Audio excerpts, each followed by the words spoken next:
그리고 두 번째는 지금 이 페이지에서 리스크 두 번째예요. 수요 위축인데요. 다주택자가 주택 재고량 중에 40%는 다주택자가 소유하고 있었다. 그런데 이제 여기에 대출 규제라든지 뭐 양도세 중과 이런 부분이 이제 되게 되면 다주택자가 현금을 많이 융통할 수 있는 그런 금액적인 그런 게 줄어들죠. 그렇기 때문에 좀 수요는 위축될 거다. 라는 분석이고요.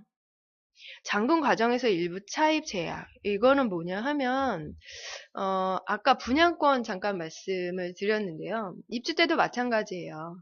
대출 한도가 줄어들게 되면은, 내가 이 집에 한 2억 정도 대출 받아서 들어가려고 했는데, 내지는 2억 정도 대출 받아서 월세 놓고, 나머지는 이제 월세 놓고, 그, 이자를, 네, 월세로 해서 이렇게 갚아 나가면서 나는 실질적으로, 내 주머니에서 돈이 안 나가게 그렇게 자금 계획을 세웠는데 대출 한도가 줄어들고 금리가 올라가고 이러면서 그렇게 계획해 놓은 것들이 깨지게 되는 거예요. 실제 돈을 여기저기 다 맞췄는데도 내가 입주를 못해. 그러면은 팔아야 되죠. 근데 입주 물량이 많고 그런 분들이 많게 되면은 예, 쌓이게 되죠. 물건이 쌓이게 되면은 가격은 하락할 수밖에 없는 이제 그런 의미로 받아들이시면 되겠고요. 하지만 아주 부정적인 건 아닙니다. 어, 교체 수요. 집이 낡아서 내가 집을 좀 새 집을 사야 되겠어. 이런 수요는 계속 지금 존재를 하고 있다는 이야기고요. 그리고 아까 보신 바와 같이 투자하시는 분들 계속 시장에 존재를 하고 계시기 때문에 이러한 분들이 더 선별적으로 접근을 하신다라는 의미예요. 양호한 사업장 중심으로 분양 수요는 지속될 거다. 음. 제가 이렇게 시장을 보면 저도 이제 부동산 업계에서 거의 한 17년째 이렇게 근무를 하고 있는데요. 15년을 저는 기획 업무만 했어요. 예, 부동산 개발, 뭐, 분양 마케팅 기획, 이렇게 기획 업무를 하면서 시장을 항상 모니터링을 해보면요. 매매 시장이 좀 위축이 되는데도 불구하고, 어, 뭐죠? 분양 시장은 상당히, 청약 경쟁률이 계속, 1순위에서 마감이 되는 이런 아주 호조세를 보이는, 네, 그런 패턴들이 종종 나와요. 그때 특징은 이렇게 매수 심리, 그러니까 기존 아파트나 기존 주택을 사실 때, 어차피 지금 많이 올랐는데 내가 이 돈 주고 샀다가 이거 떨어지기라도 하는 거 아니야? 라는 의문점을 가지시고 매매하시는 거를 많이 보류를 하세요. 그런데 분양가는 어떻게 보면 내가 원가에 산다라는 인식을 갖고 계세요. 그래서 분양 아파트 아주 입주 물량 모이고 아주 안 좋은 데 아니면 상대적으로 네, 입지 좋고 분양가 괜찮고 이런 데는 어차피 3년 뒤에 입주를 할 거기 때문에 물가 상승률을 고려하면 여기는 프리미엄이 안 붙을 수 없어. 오히려 내가 분양을 받아서 가장 싼 가격에 받아놔야 더 안전해. 라는 생각을 많이 가지시는 것 같아요. 근데 실제 또 그런 생각들이 많이 맞으신 것 같아요. 왜냐면 부동산은 항상 상승과 하락, 이 추세가 반복이 되는 이제 흐름이잖아요. 그렇기 때문에 이게 조금 매매 시장이 위축이 됐다고 해도 진짜 좋은 입지에, 진짜 좋은 지역 시장을 갖고 있는 곳에서 분양이 딱 나왔는데 분양가도 괜찮아. 그러면 이제 그거를 딱 분양을 받아 놓으시면 사실 3년 뒤에, 4년 뒤에 보통 이제 요즘은 이제 고층 아파트가 많기 때문에 거의 3년 이상 걸리잖아요. 입주 때까지.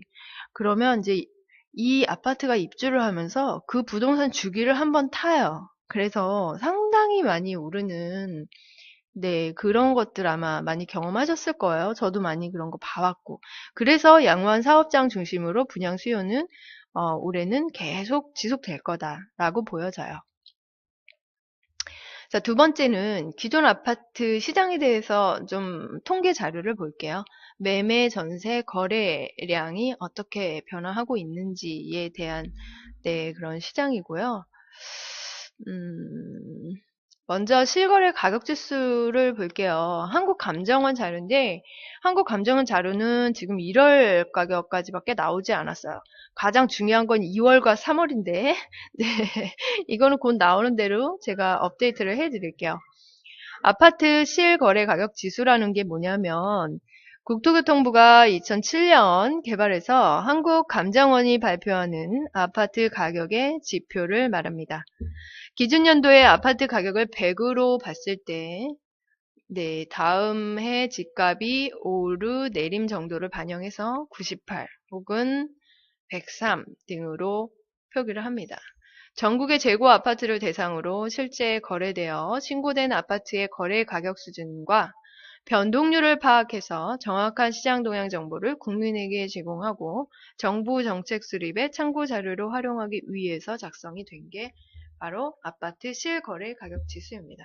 저도 이 아파트 실거래 가격 지수를 이제 많이 참고를 하는데요. 제가 이제 어떤 지역 분석할 때 많이 참고를 하게 되는데 2012년부터 해서 2012년은 여러분 아세요? 2012년, 13년은 13년 12월은 조금 나았나요? 근데 2012년은 진짜 부동산 아마 꽁꽁 얼어붙어 있었다는 거는 다들 경험 많이 하셨을 거예요. 여기서 이제 쭉 내려갔다가 지금 이 좀 진한 색깔이 전국이고요. 흐린 하늘색이 수도권이에요. 제가 이제 전국하고 수도권 자료를 좀 이제 예, 그 자료만 놓고 이제 분석을 해드리고요. 나중에 지역적으로 가게 되면은 이제 세부적으로 보시게 되겠는데요. 계속 이제 이때 정말 저도 이때 분양할 때 진짜 꽁꽁 얼었었거든요. 이때를 한번 이제 딱 하락을 찍고 나서 다시 계속 이제 상승을 하게 됩니다.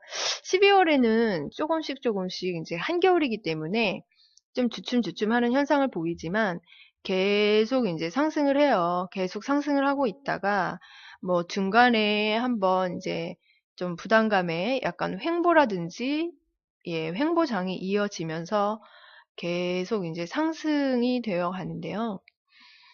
2015년, 2015년.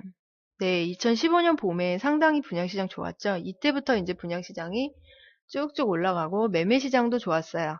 계속 이제 좋게 올라가다가 지금 여기서 이렇게 쭉 올라가다가 사실은 2월, 3월은 좀 꺾여요. 그래서 지금 이런데도 보시게 되면 이렇게 해서 꺾이죠. 근데 지금 이제 정책이 나왔기 때문에 사실 좀 이렇게 좀 꺾여갈, 예, 이렇게 꺾여갈 좀 확률이 좀 많다. 저는 이렇게 보여지거든요. 계속 이렇게 꺾여가는 이제 이런 추세가 좀 지속이 될 것 같아요. 그래서 2018년은 적어도 2018년은 좀 장세가 이렇게 좀 꺾이는 네, 그런 흐름이 나타날 수밖에 없다. 과거에도 보시면 출렁출렁 이렇게 하는데 보합이 가다가 한 번 더 오르냐. 그래서 지금 같은 경우 보시게 되면은 지금 이게 언제죠? 어. 네, 작년 4, 4분기부터는 이제 입주 물량이 더 늘어나면서 전세 가격이 더 안정세를 보이는 네, 이런 모습을 볼 수가 있어요. 수도권이나 전국이나 다 이제 전세 방향성이 좀 안정 추세로 이렇게 틀어지는 형국을 보이죠.